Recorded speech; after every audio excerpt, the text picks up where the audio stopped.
नमस्कार, स्वागत है हमारे YouTube चैनल व्योम के पार पर आपका। आज हम बात करते हैं कवि गंग की। कवि के बारे में कहा गया है कि कवि ब्रह्म होता है, ब्रह्मा के समान होता है। लेकिन वही कवि ब्रह्मा के समान कहा गया है जो कवि धर्म का पालन करता है, यानी सत्य को सत्य कहने की हिम्मत रखता है, साहस रखता है। और कोई कितना ही बड़ा बादशाह, कितना ही बड़ा शासक, कितना ही बड़ा अमीर क्यों न हो, अगर वह किसी गलत रास्ते पर चलता है तो उसको टोकना कवि का धर्म बन जाता है। लेकिन ऐसा साहस कितने कर पाते हैं? उत्तर होगा कि बहुत ही कम, गिने चुने, यानी बिरले लोग ही ऐसा कर पाते हैं। नहीं तो अपने स्वार्थ के लिए, पद और प्रतिष्ठा के लिए कवि भी बिक जाते हैं।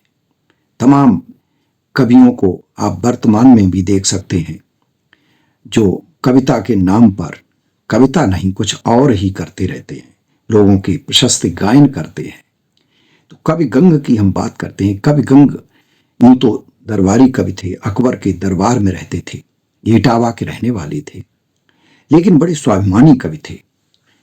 इनके बारे में रीतकाल के कवि भिखारी दास ने लिखा है कि तुलसी गंग दुओ भय सो कविन के सरदार, यानी तुलसीदास और गंग ये दो ऐसे कवि हैं जो कवियों के सरदार कहे जा सकते हैं, कवियों के कवि कहे जा सकते हैं। दरबारों में बहुत सारी साजिशें चला करती थीं, क्योंकि अकबर के दरबार में थे कवि गंग, वहां भी किसी साजिश का शिकार हो गए और ऐसा माना जाता है कि इनको हाथी के पैर से बादशाह ने कुचलवा दिया था। लेकिन उसके बाद भी गंग कवि ने स्वाभिमान को नहीं छोड़ा। उनका एक दोहा मिलता है जो उन्होंने मरते मरते कहा था कि कबहू न भड़ुआ रन चढ़े, कबहू न बाजी बम्ब, और सकल सभाए प्रणाम करे, विदा हो तो कवि गंग। यानी उन्होंने ऐसे कवियों को जो दूसरों के कानों से भरने में आ जाते हैं, ऐसे बादशाह को भी उन्होंने ललकारा था और उनको भड़ुआ शब्द से संबोधित किया था। ऐसा साहस किसी में देखने को शायद ही मिले। गंग ने बहुत ही अद्भुत सवैया लिखे हैं। सवैया वर्णिक छंद है, इसमें वर्ण वृत्त में लिखा जाता है, गण होते हैं इसमें। जो लोग सवैया लिखते हैं वो कभी उनके लिए कभी अलग से बात की जा सकती है। और इनके एक एक छंद पर, एक एक सवैया पर बहुत बड़ी धनराशि मिला करती थी, अनेक अनेक स्वर्ण मुद्राएं मिला करती थी। इन्होंने जो ग्रंथ लिखे हैं गंग ने, वो गंग पदावली, गंग पचीसी और गंग रत्नावली। कुछ छंद आज देखें। गंग के हमने एक दो वीडियो पहले भी डाले हैं, पोस्ट किए हैं चैनल पर, और उन्हें बहुत पसंद किया गया। तो आज हम फिर एक अपने श्रोताओं के लिए, अपने पाठकों के लिए, दर्शकों के लिए कुछ सवैया उनके और डाल रहे हैं। देखें, एक सवैया में गंग कहते हैं, जो बड़ा प्रसिद्ध सवैया है गंग का, और सवैया में जो सुन शाह अकबर, यानी अकबर के लिए कहा गया है, और अकबर को मानो कि ये शिक्षा सी दे रहे हो। और ये शिक्षा केवल अकबर को नहीं, ये सभी की शिक्षा है। आज भी उसी रूप में इसको लिया जा सकता है। बहुत सारी ज्ञान की बातें, व्यवहारिक बातें गंग के सवैयों से मिलती हैं। इस सवैया में कहते हैं कि मूर्ख को मित्र करना सबसे बड़ा बेकार का काम है, यानी मूर्ख को मित्र नहीं करना चाहिए। देखें कि गंग तरंग प्रवाह चले, और कूप को नीर पियो न पियो, आनी हृदय रघुनाथ बसे तब, और को नाम लियो न लियो, और कर्म संयोग सुपात्र मिले, तो कुपात्र को दान दियो न दियो, और गंग कहे सुन शाह अकबर, मूर्ख मित्र कियो न कियो। यानी गंगा का जहां जल हो सुलभ हो, जहां मिल सकता हो, वहां कुएं का पानी नहीं पीना चाहिए। और अगर प्रभु ईश्वर हृदय में बसे तो फिर और का नाम लेने की आवश्यकता नहीं है। इसी तरह से वो सुपात्र को ही दान देना चाहिए, कुपात्र को कभी दान नहीं देना चाहिए। और अंत में कहते हैं, एक मूर्ख मित्र के करने से, यानी मूर्ख को मित्र बनाने से अच्छा मित्र न बनाया जाए, वो हमेशा मूर्खता ही देता रहेगा। और एक अगला सवैया देखें कि ज्ञान घटे को मूढ़ की संगत, ज्ञान ध्यान घटे बिन धीरज लाए।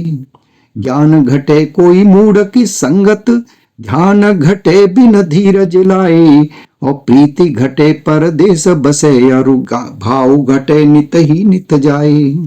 प्रीति घटे परदेश बसे, अरु भाव घटे नित ही नित जाए। और सोच घटे कोई साधु की संगत, रोग घटे कुछ औषध खाए। और गंग कहें सुन साह अकबर, पाप घटे हरि के गुण गाए। मूढ़ की संगत में ज्ञान घट जाता है। अगर किसी मूर्ख के साथ आप अधिक बैठते हैं तो आपका ज्ञान भी बढ़ने की जगह घटने लगेगा, क्योंकि आप भी उस मूर्खता की ओर बढ़ जाएंगे, अज्ञानता की ओर बढ़ जाएंगे। और ध्यान घटे बिंद, और अगर धैर्य नहीं है, धीरज नहीं है, तो ध्यान भी आपका घट जाएगा। परदेश में बसने से प्रीति घट जाती है। और अगर किसी के यहाँ आप रोज रोज जाते हैं तो आपका मान सम्मान घट जाता है। तो इस प्रकार से गंग बात बात में उपदेश देते हैं, ज्ञान की बातें बताते हैं, व्यवहारिक शिक्षा देते हैं। ये उनके सवैया जो हैं व्यवहारिक शिक्षा के अन्यतम उदाहरण है। अगला सवैया देखें कि धूरी परे उनके धन पे, जिनको धन पुण्य के काम न आवे। और धूरी परे उनके तप पे, जिनके तपते अघ दूर न जावे। और काह कहूं उन भूपन ते, जिनको अरि पैर की धूरी न भाव खावे। और धाम ढहो तिनके कहे, गंगा जी के घर मंगन मान न पावे। यानी अगर आपका धन, आप अमीर हैं, आपके पास बहुत सारा धन है, पैसा है, और वो गरीबों के, सामान्य जन के काम नहीं आता है, तो वो किसी काम का नहीं है। यानी आपके पास जो कुछ है वो सामान्य जन के लिए, सामान्य जनता के लिए, देश के उत्थान के लिए, समाज के उत्थान के लिए, मानव के कल्याण के लिए अगर वो काम नहीं आता है तो वो बेकार है। यही सवैया का एक मूल संदेश है, यही व्यवहारिक शिक्षा है सवैया में दी गई है। और एक सवैया और देखें कि हंस तो चाहत मान सरोवर है रंग राता। और नीर की बूंद पपीहरा चाहत, चंद चकोर के नेह का नाता। प्रीतम प्रीत लगाए चले, कभी गंग कहें जग जीवन दाता। और मेरे तो चित्त में मित्त बसे, और मित्त के चित्त की जान विधाता।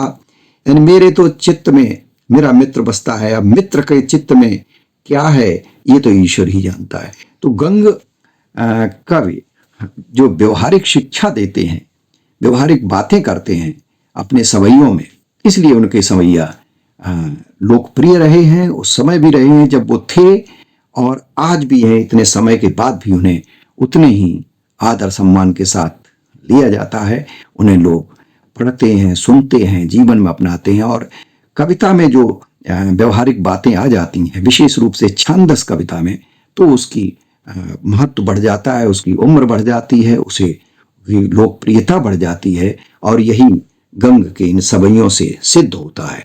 तो आज हम ने ये गंग के जो सवैया सुने वह आपको कैसे लगे, आप अपनी टिप्पणी में लिखिए और बताइए कि और किन किन सवैया को आप सुनना चाहते हैं। आज के लिए बस इतना ही। नमस्कार।